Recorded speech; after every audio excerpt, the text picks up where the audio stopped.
እኔ ሰውዬ ወይ የሚሞት አይመስለውም ወይ ደግሞ ገነት ትገባለህ ያለው መልአክ አለ ወይ ጥይት የሚበሳው አይመስለውም። ማለት ውሃ ይመስለዋል መሰለኝ መድፍ ምናምን እውነት የሚተፋውና ፊት አውራሪ ገበየው ሰውየው መስሚያው ጥጥ ነው። በቃ አይሰማም ነው የምልህ። በቃ ትእዛዝ ምናምን አያውቅም። አንዴ ከአድዋ ጦርነት በፊት ጣሊያኖችን ከበው እጅ እንዲሰጡ ድርድር ላይ ናቸው። ራስ መኮንን የበላይነት ራስ መኮንን የኃይለ ሥላሴ አባት ራስ መኮንን ድርድር ደብዳቤ እየተጻፉ ነው ከጣሊያን ወታደሮችና አላጌ ላይ ነው። የሚገርም ምሽግ ነው የሰሩት ጣሊያኖቹና ዝም ብለው ሄዳ አሰብሩም።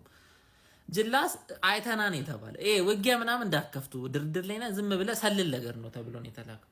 ጅላስ አይችልም። መጥፎ ሰው ነው የላኩት ማለት ጥፋት ነው የሰሩት። አይችልም። በቃ እዛ ጋ የሆነ ጠላት እያየ መቀመጥ አይችልም ነው የምልህ ማለት ነው። ፈረሱን አስነስቶ ሽምጥ እሱ ሲሞት እንዴት እናያለን ብለው ተከትለውት ሌሎቹ ወታደሮች አንድ ላይ እንደ እድልም ይሁን ጀግና ነው ሰውየው። ምን እንደ እድል እንደ በቃ ሰበረው ከፊት ለፊት ሆኖ ሌሎቹም ተከትለው ገቡ።